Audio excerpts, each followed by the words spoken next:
going on, everybody? Welcome to another edition of the NBA Slate Starter Podcast. I'm Eric, joined with my buddy Ryan as we break down Wednesday's 10-game NBA DFS slate on DraftKings and FanDuel. On DraftKings and FanDuel today, Fred VanVleet was in all of the winning lineups. Wowzer, what a performance by that guy today. Yeah, absolutely sensational. North of 70 fantasy points will obviously do it for you, whatever price tag you're really at. The highest scoring player by at least 20. I think Lowry was in the mid-50s. Miles Turner got to the 50s. So a really interesting contrarian slate as guys like Kevin Durant didn't pay off. Disappointing to see that. But we'll see if there's a late-night hammer that comes in tonight. I'm worried it's going to be Curry. I'm really, really worried. I was going to say, go down to the bottom bar and let me know if it was Curry night. Like, just go ahead. That can be our comment section today because I'm winning a lot of things right now, and I don't think I'm going to be winning a lot of things when we get off this. So that's sad. But great outing by Fred VanVleet. Great outing by Domantas Sabonis. Let's get into today, though, because that's what you're worried about, and that's what we want to focus on for you. Before we get going, go ahead and go to that bottom bar. Hit subscribe. Hit the like button, and hit the notification bell so you know when this and all the other content at Awesemo goes live. We are pumping out the free content for you, and that little step can go a long way to making sure we can keep doing that for you. So you ready to get going, Rinpack? Let's ride. Let's ride indeed. Going to the top end of point guard on DraftKings, Luka Doncic sitting at 10,800. Been disappointing of late. 4 straight games suppressed underneath 50. But it's Luka Doncic. Like, I keep saying that over and over. We're going to see him get to those big totals here again. Josh Richardson kind of went off the last game too. So I'm curious to see kind of what his rates end up being with him on the floor. But it's Luka Doncic. I'm not terribly worried. If you can get to him, you play him against Trae Young defense. Trae Young right below him at 9,500 over on DK. 9,200 for Russell Westbrook coming off a back-to-back. De'Aaron Fox, 8,500 facing Boston on a back-to-back. Boston's on the back-to-back there. I mean, just so many back-to-backs. There's a lot of games in a short amount of time for some of these teams, but at least we don't have Portland on this slate. It feels like I've played them for 5 consecutive slates. So talk to me about the top end of point guard. Yeah, Luka and Trae facing off against each other after obviously they were traded for each other. It's always an interesting matchup when they go head-to-head. I like Trae Young. I think the savings over there is nice. I think he's been more aggressive than Luka of late. The shot volume is nice for Trae Young. Saving $1,300 on DraftKings, $1,100 on FanDuel. Seems like a nice savings options. And you can say they have very similar ceilings. Maybe Luka has a slightly higher one than Trae, but Trae can definitely get there with his shot volume. Other options to consider: Fox, Brogdon, D'Angelo Russell, and some other spend down options. In terms of value over there on DraftKings, I think we need to consider DeJounte Murray down to 6,400 against Minnesota. I think I like that. Lonzo Ball is 5,700. Seems like that knee issue's past him as he's getting north of 30 minutes now. Garland is 5,900. It's a tough Clipper matchups. The Clippers are on a back-to-back.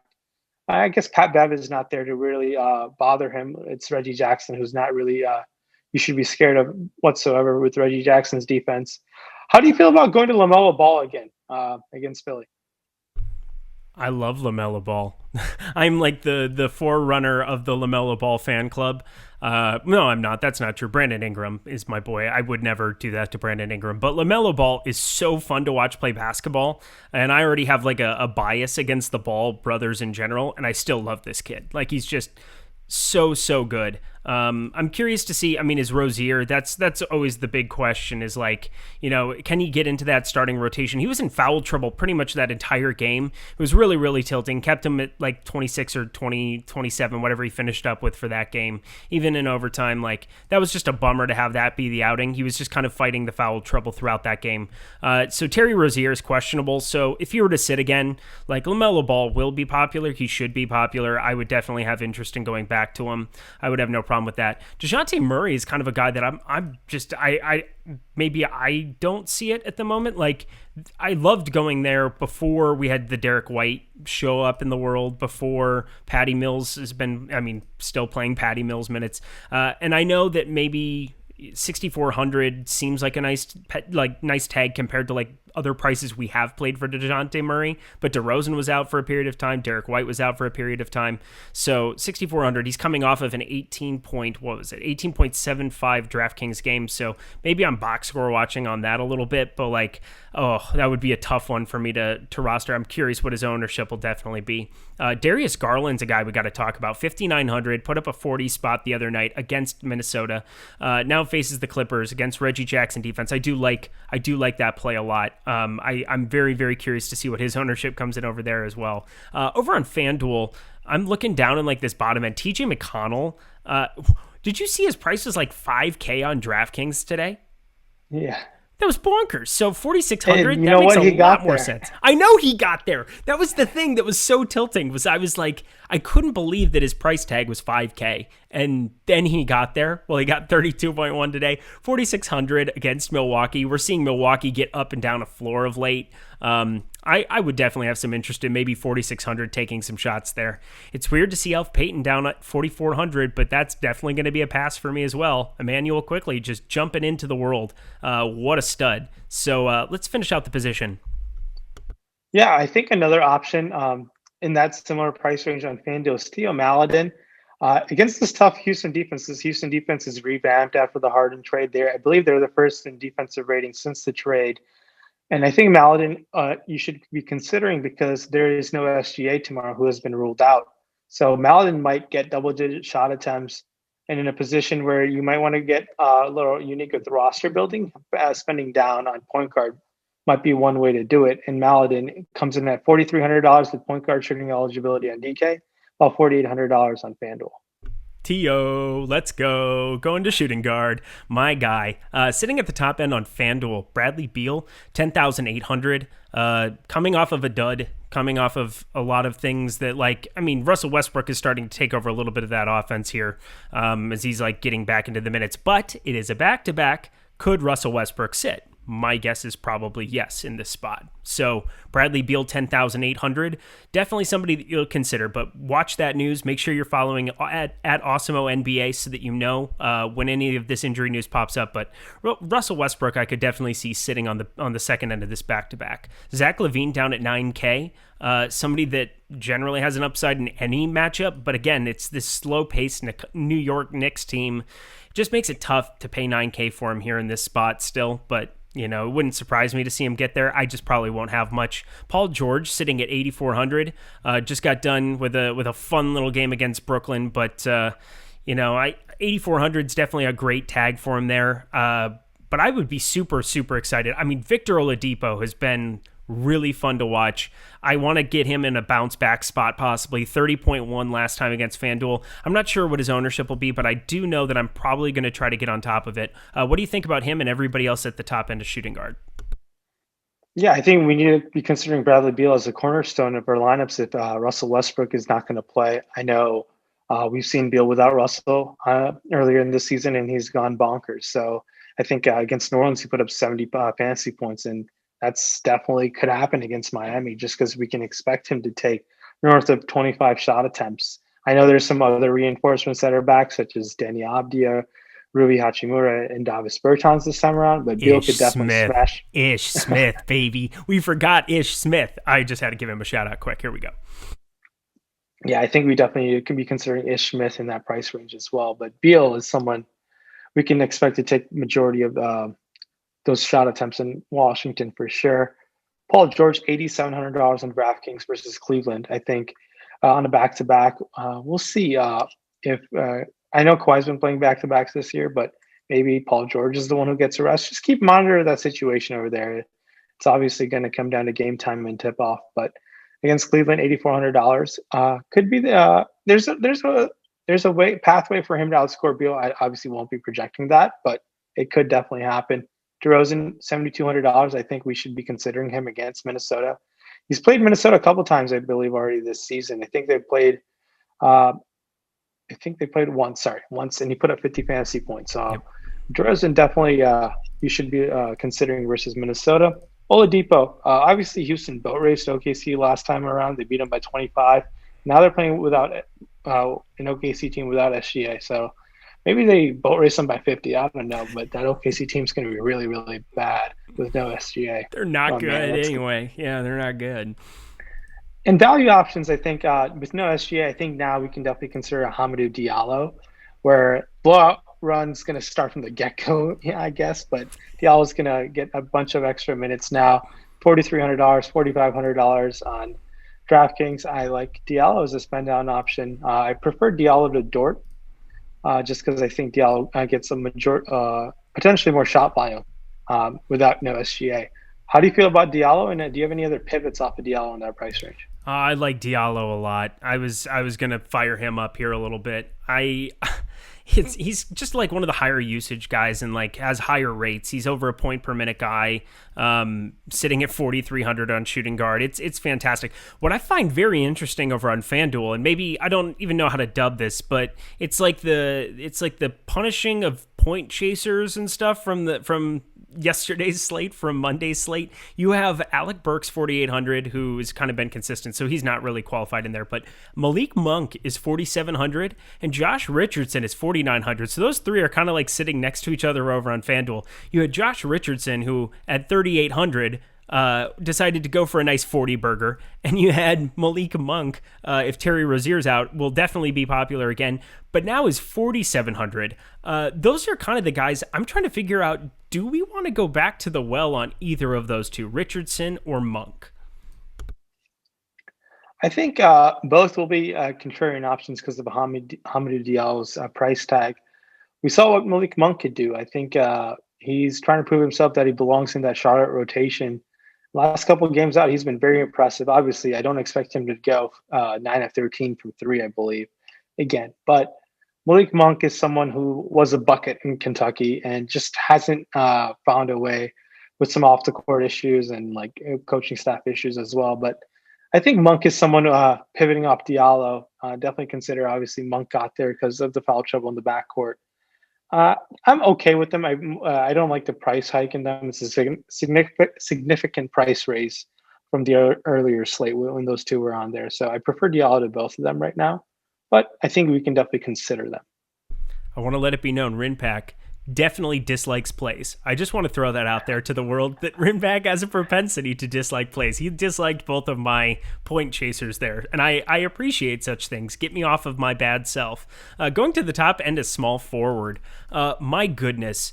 Kawhi Leonard played fantastic tonight. It didn't end up, showing up in a win, but wowzer, 59.25. It could have been larger. I mean, he was rolling there at the end of that first half and was like getting ready to like really, really blow this slate up. Well, Fred VanVleet did, but Kawhi Leonard sitting there at 9K.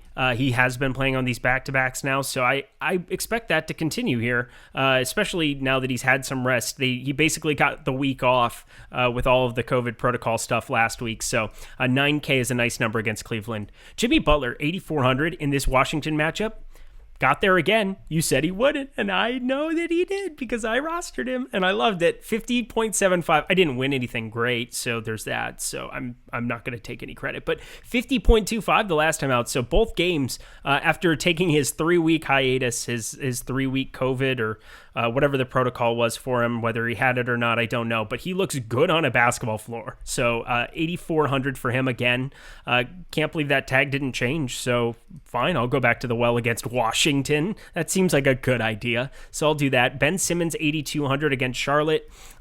Obviously has triple-double upside anytime. Coming off of a 6 stock game, like goodness gracious, that'll look nice over on FanDuel where you get that little bit of a bump, but he's over at point guard at 8,700, but small forward eligible over on DK. And Chris Middleton, 8,200, who just puts up these massive, massive scores, 25 minutes, 42.25. Like he's just playing fantastic ball for Milwaukee right now. Talk to me about the top end of small forward. Yeah, I'm definitely gonna have interest in Jimmy Butler versus Washington. He played Washington earlier this year, put up 60 FanDuel points, so that's pretty solid. And it's Washington. We're seeing what people are doing to this Washington defense of late. And we saw what Gary Trent and Robert Covington did to them. Damian Lillard really didn't need to get going just because those guys were just shooting lights out. Jimmy Butler can definitely get there, carve his way to north of 50 fantasy points for sure. $8,400 on DraftKings, definitely in pay. Jaylen Brown as a pivot off of Jimmy Butler, $7,900, small forward eligibility on DraftKings, versus a very nice matchup against the Kings. Definitely a solid consideration as well. $8,700 seems expensive for him, but that's one way to get unique, paying up for Jaylen Brown. Kawhi Leonard versus Cleveland. We'll see if he plays. Indications are that he's planning on playing back-to-backs this year, so maybe Ty Lue lets him go, and maybe they're going to need him the whole way, and it's Cleveland, and we can expect Kawhi to perform well. Ben Simmons was obviously great without Embiid against Indiana when they came back, but with Embiid, I believe, returning against Charlotte, it's $8,200 for Ben Simmons. He can still outperform that price tag. Maybe he's the one who's going to be more aggressive now, feels more confidence. I think Ben Simmons on that DraftKings price definitely should be considered. I think Gordon Hayward, I think he's just someone who's consistently getting shot volume, $7,400. I prefer him to Tobias Harris as a option versus the matchup against each other. I think Gordon Hayward is someone could definitely spike in upside for sure. In terms of paying down in the small forward position, Denny Abdia played 23 minutes today and put up 25 fantasy points. He got a surplus of rebounds, more than he usually does, picked up 7 rebounds. Maybe shot volume goes up if Russell Westbrook doesn't play. Someone that we could consider it as a pay down option on FanDuel. Over there in DraftKings and paying down, Hamidou Diallo, I'm going to mention it because he has small forward eligibility, $4,500. Abdia is $3,500. And Dorian Finney-Smith is $3,900 versus Atlanta. Dorian Finney-Smith played 37 minutes and he only put up 15 fantasy points. He's one of those guys who is a pure GPP play just because he can randomly hit a bunch of threes, pick up a double-double or rebound somehow. He's some guy I'm usually willing to take shots on GPPs. How do you feel about the mid-tier? Any spend-down options that really stick out to you? I just got tilted because my buddy texted me that Steph Curry had 38 and 7. So, and that's through 3 quarters. So I guarantee you I'm not winning anything when we log off of this. That is bonkers. I hate sometimes when I get these live updates because I always put like the notifications over in the corner and they still find a way to get over to me. So my apologies. Looking at this mid-range, I mean... It's just kind of gross, which is weird and ironic because we're always trying to talk about punting small forward. We're always trying to find like some options down here in the bottom end. Can Danilo Gallinari ever get like any production ever again? No, he can't. Cool. We're never going to play him again. 4,700. I don't understand why he's not like 3,500 with his current rate of production. Josh Hart is the guy that I kind of want to take a quick chat about because we saw 32 minutes out of Josh Hart. JJ Redick is out of the Pelicans rotation. Like he's completely not playing right now. And so I know this because I'm obsessed with Brandon Ingram and I'm watching all my Pellies basketball. And it's just so weird too, because JJ Redick is a guy that, you know, played for Stan Van Gundy back in the day. He's just out of the rotation. So I think he's getting ready to get moved to a playoff contender or somebody else here. Pelicans, I believe, are second to last in the Western Conference at the moment. So they're just kind of giving everybody, these young guys, some run. Josh Hart, 4,500, small forward, coming off of 43.25. I definitely could have some shares against Phoenix. And then Hamidou Diallo is small forward eligible over on DraftKings. I would probably go over that direction. Lou Dort is a guy we probably got to talk about. What is your Lou Dort interest? Like, can this cat be trusted whatsoever in our DFS lineups tomorrow? Oh God, Lou Dort, someone I just always try to actively avoid. But in a position without SGA, I expect him to get some extra shots to find his way. And he's a really good peripherals guy on FanDuel and at that price tag. Sure. I don't feel confident with him. I think Diallo has a higher upside because I expect more shot volume from him. But a couple of these guys in OKC have a potential to be really good at their salaries. So that's how I feel about Lou Dort. I prefer Diallo the way things stand right now, but Dort has shown it upside this year, which has been surprising. So Lou Dort has been impressive. 5, I can tell you that. He has been paltry bad, and I've loved it too because I feel like he's been chalk on a lot of these slates, and it's just been like an easy, like you plug in the 0% on Fantasy Cruncher and you go along with your day. I'll probably I'll probably end up with a little bit tomorrow because if he were to randomly spike 40, I don't think I could forgive myself over on FanDuel where he's just 4,300. Yeah, that's just one of those guys. He's like, I think he's very similar to Dorian Finney-Smith type of play. Yeah, And 4,400. Excuse me, 4,400. yeah, Yeah, we and don't need to keep going on about Dort. The people have things to do with their day to day. If you want to play Lou Dort at chalk, sure, go ahead and have fun. I'm probably going to be underweight for sure. Actually, no, I'll just tell you I'm going to be underweight, but I'll have a little. So if he ends up in a winning lineup of mine, I apologize. Let's get over to Power Forward. But before we do, could you go to Apple Podcasts? Could you go over to Spotify? Could you go to any of these places and leave us a review? Give us those lovely 5 stars if you enjoy what we do. Give us a nice review.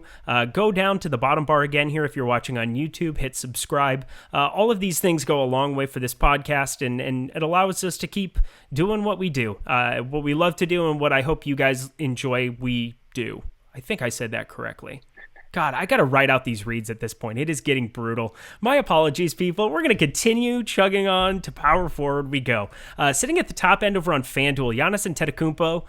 Such an easy name to say for me now. It's so weird. It kind of like rolls off the tongue. 11,200. He's very good at fantasy basketball. You should play him. 33.8 last game. Who cares? I mean, it was just a fluke murder. Well, not a fluke, but Milwaukee's much better than Portland. But Giannis is definitely in play at 11,200 against Indiana, excuse me. And I expect that game to be much closer. Him versus Sabonis should be fun to watch. Him and Turner, I guess, too. We'll see how that all works out. But very, very interested at 11,200. Jason Tatum coming off a back-to-back. We'll see how he finishes up on tonight's action. I didn't get any text alert about Jason Tatum, so he's not destroying the slate at least. 9,500. Bam Adebayo, 9,100 against Washington. And then Christian Wood, 8,900. Looking at him, profiles well, but kind of like playing smaller minutes in the last couple. I know they've had some lopsided games. I have no problem going back to Christian Wood as well. Oh, and I should throw in Sabonis because he played fantastic tonight. So he's sitting at 8,800. Talk to me about power forward. Yeah, power forward. Obviously, we have Giannis, someone who can be the highest scoring player on the slate on a 10-game slate. We can definitely consider Giannis. Obviously, blew out Portland, and just they didn't need him to play more than 26 minutes. Indiana's playing on a back-to-back. He's played Indiana, I believe. Have they played Indiana yet this year? No, they haven't played Indiana yet this year. They're a divisional team, so I figured they might have had a chance to play each other by now, but no, they haven't. So 11-2 for Giannis. I like having just usually I like being around by the field with Giannis just because he's one of those guys you really don't want to get burned by because you know what his upside can really be. I think Jason Tatum versus Sacramento. I like targeting guys against Sacramento. I'll be definitely considering Jason Tatum. Christian Wood versus Oklahoma City. I put up 41 fantasy points in 26 minutes. Sure. I think he can definitely do that again. And maybe this game somehow stays a little bit closer without SGA. So it's a tough game script to really predict without SGA. I really expect Houston to boat race them, but we shall see what that final outcome is. Bam Adebayo versus Washington. Everyone's just destroying Washington. I think Bam could definitely do the same. Porzingis as a pivot off of all these guys is definitely exciting. I think a new season high in minutes of 34 is something that we should look at versus Atlanta. Is someone we should definitely be considering. And he's 7,500 on DraftKings as well. DeRozan has power forward eligibility in addition to small forward eligibility. We already said that he could hit 50 fantasy points versus the same Minnesota matchup. I think DeRozan at $6,900 is a nice kind of value over there for him. Other spend down options over there. I think we need to keep in mind of Darius Baisley, $5,200. I think he's someone that could pick up some extra shots with SGA's absence. Baisley's 5,100 on FanDuel. I like Davis Bertans. Played 30 minutes. He went 2 of 10 from 3. He took all his shots from 3. So Bertans is some of those guys we're going to really need him to hit go 5 of 10, 6 of 10 from 3-point line, get some rebounds, and $4,300. There is a way for Bertans to pay off this salary without Russ. And I think he's going to get this three-pointer going a lot sooner than later. He's a really, really good shooter. He's just going through a funk right now, and I think I want to be ahead of that when he gets out of it. So I think we need to be considering Bertans. How do you feel about any of the spend down options on the slate? How do you feel about Baisley and Bertans? Yeah, I like them both. I mean, Bertans, you got to expect the ball to go in the basket. I was saying the other day how hot and cold he's been. It's like he goes over 6, over 9 from the field, or he goes and absolutely fills it up. So I expect the shooting to turn around. The minutes will be there, 4,300. Him and Avdia, like I'm gonna have interest in like any of these games Washington has. Like one of these guys is gonna bust out a game here constantly, and with Russell Westbrook off the floor, shots should be available. I'm assuming again that Russ is going to sit tomorrow, but I don't know for sure. So I would definitely have some interest in Bertans there. Baisley, it's interesting because Al Horford has been playing pretty darn good, and we'll get to him at the center position in limited minutes, however. And so, yeah, Baisley, I just kind of expected him to like find a way to blow up a slate or two at some point here in these low 5 price tags, and it just kind of hasn't happened. I mean, we haven't really seen an upside from him forever. I mean, we had 30 points against Brooklyn. That's about as good of a matchup as you're going to find. And now this Houston team, which you've talked about being great great since the Oladipo trade, coming in first in defensive efficiency since then, it's going to be hard for me to really consider rostering Baisley tomorrow if there was going to be some popularity there whatsoever. If he's going to go completely unowned, I still think that there is an upside that we saw at the very, very beginning of the season, but it's been a while. For me, the one guy that I do want to touch base on because he will be crazy, crazy popular if Andre Drummond sits is Jared Allen, who I believe he put up a 70 spot. Let me just click on his name here. Yeah, he definitely put up a 60 spot the other night. So 60.1 at 7K. If Andre Drummond, who's questionable tomorrow, were to sit, that's just like an auto smash over on FanDuel for me. At the center position, there is some opportunity cost of rostering him. He's 6,500 over on DraftKings, so we'll talk about that later. But definitely somebody that I would have a lot of interest in at power forward. And then one other guy, I'm kind of like living in this 67 to 7K range tomorrow. Lauri Markkanen has been fantastic of late. I've really kind of liked his form, but again, it's this slow pace New York matchup, but he just got on top of it last time out for 38 fantasy points, 33 minutes. Things are heading in the right direction for him there, so I wouldn't mind taking some shots on him down in that range too. Going cheaper down there in the bottom, it's just so gross. I guess JaVale McGee is 3,900, but we only saw 13 minutes out of him. He was kind of an easy fade. I love Josh Engelman was kind of the guy that was beating the drum on the JaVale McGee fade.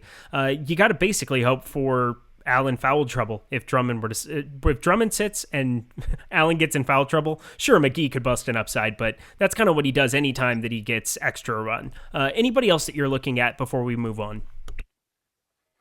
No, I think you hit on some key plays there, and obviously ownership's going to play a big part in the 10-game slate. I think it's going to be easy to pivot to some guys who you think can outscore some of the chalkier guys. So I think it's making an ownership stance is going to be key to this 10-game slate. Perfect. Top end of center. Let's bring it home. Sitting on DraftKings, Joel Embiid is sitting at 10K. Obviously, you have Giannis. You can roster him at center.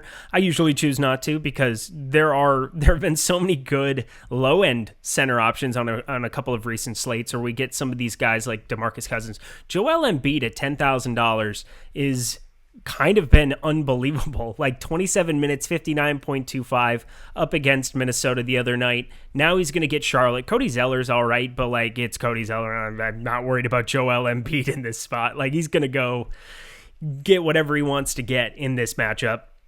So I'm very excited about a $10,000 Joel Embiid over on DraftKings. Bam Adebayo's 9,300 there. With Jimmy Butler back, that's tougher for me to stomach playing there. Getting down to Clint Capella. 8,800 up against Dallas. He's kind of been sitting in the 40s, but that price still needs to come back down to earth a little bit after he came back down to earth a little bit.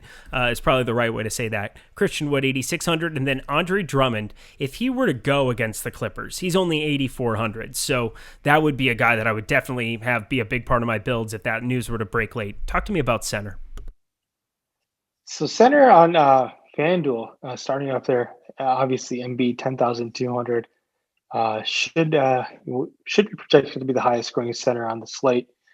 And everyone is priced pretty appropriately. There are no really pricing mistakes that stick out to me as I take this first look down the center prices. It's tough to really consider someone a pricing mistake. Usually on the other positions, we have been able to find some good plays. Embiid is definitely at 10,200. I think someone I'm going to have to consider to pay up for. Outside of that, I'm not that interested in Capella. I like Drummond at that same price tag, 8,800. I prefer Drummond if he's full go. Obviously, keep in mind of what's happening in those minute situation. We did see him crack 30 minutes against Minnesota the other day, but now taking on this Clipper matchup. Rashawn Holmes, 7K, was monstrous against the Pelicans the other night. And I think we can consider DeAndre Ayton as another option, $8,200. Someone who's been inconsistent for sure, but against this Pelican matchup, if Steven Adams does not go because he has that right calf injury, I think maybe we need to consider a pay down to Jackson Hayes, but Willie Hernangomez was the one who got going. Mm-hmm. So it's tough. The center position is tough right now. I like Embiid. Obviously, the stands out. It seems like the spot to pay up for. Over there in DK, Zion Williamson has center eligibility, who's 8K. Just been consistent with his price tag of late. DeAndre Ayton, $7,400. I like that price tag for DeAndre Ayton right now. And Christian Wood, $8,600, I think has to be considered for sure at the center position against OKC. But the center position, both sides have done a good job pricing. No really pricing mistakes as I take a look at things right now. I would say Embiid's probably the low guy at 10K. Like on DraftKings, it's like you're getting a discount on Embiid. You're basically saying if he plays 35 minutes, I mean, look at what he did in 27 minutes against Minnesota. Now he gets a Cody Zeller matchup. That seems like fun for him. So 10K is really nice. Over on FanDuel, I've got kind of a weird one, I guess. I don't know. He got switched from power forward to center, so it's something to make note of. But Thad Young is 5,800. He has come like a breath away from a triple-double, 3 consecutive outings. It has been nuts to watch him go. 16-9-9, 8-11-11, 13-8-8 his last 3. So now sitting at 5,800, he's like the one guy that kind of sticks out a little bit to me over on FanDuel. Sure, Cody Zeller's 5,500, but like I really don't want to play him against Joel Embiid. Like Embiid has been so good on both ends of the floor, could get in foul trouble. Like a lot of things could go wrong for Zeller. So I'd rather find the 300 to move up and go to Thad Young at 5,800. That's so weird to say that I like Thad Young on a slate. I don't even know what to tell you. What do you think about that? And then let's close it out. Thad Young is someone who's bit me this past couple weeks. I haven't been really playing him with no Wendell Carter. It's been a mistake on my part as I've been reading the rotation incorrectly with Thad Young, and he's been performing really, really well. So Thad Young at 5,800, man, it's like one of those situations where you've missed out so much, you just don't want to hop on anymore. And hop on at 22% ownership or something stupid. Yeah. So I get it. Thad Young, obviously, on FanDuel, he's a great steals and blocks guy, and makes for a very unique center option at that price range. Will give you a very unique roster construction on a 10-game slate, in my opinion, the way things stand right now. Yeah, I'm curious also because you go from power forward where you can roster 2, and now you only have 1 center. So like his ownership, he won't be like the 22-25% that he's been. He'll be like 14 because just by opportunity cost of, well, not opportunity cost of the position, just the position in general, you can only roster 1. So I would expect that number to come down. Makes him interesting, somebody to take a look at. I really don't like anything down there below it. I mean, Hernangomez, like, come on. I mean, that's just crazy. 3,500 though, and the tag didn't move at all against Phoenix. Played 28 minutes. I see him being pretty popular. I guess give me a Hernangomez take for the road. Well, he's in play only if Adams is out. So Steven Adams, he's one of the toughest guys in the league. Be in, please. Oh, Lord. If Steven Adams is in, I think we could consider him. He's a tough guy, and $5,400 on DraftKings seems like an okay option to go to, but it's going to come down to the Steven Adams decision. Even if Hernangomez comes in, and if he's chalky, I think pivoting to Jackson Hayes, maybe he's the center who gets going this game around. It's a good game theory, ownership theory play. It's a mix and match type of option over there. But and another option to consider is Ivica Zubac. For if some reason if Ibaka's going to rest on a back-to-back, so Ibaka's no spring chicken anymore. He's been around for some time, and if Zubac is the one to get going, you could take advantage of that 100 Drummond non-existent defense. Beautiful. Rayen Pack, you're the man. Any final words for the people? No, it's a 10-game slate. Check out all the Awesemo.com programming starting from the get-go with us. Thanks so much for tuning in, followed by the strategy show, deeper dive, Alex's game plan, live before lock. So much. Maybe there's late slate slip tomorrow, I'm not sure, but have fun with all the content we have. I know we were having some mic issues, but man, your voice sounded sexy tonight. I just have to let that be known for the road for everyone. Guys, we enjoyed it, loved it. We'll see you back here on Thursday.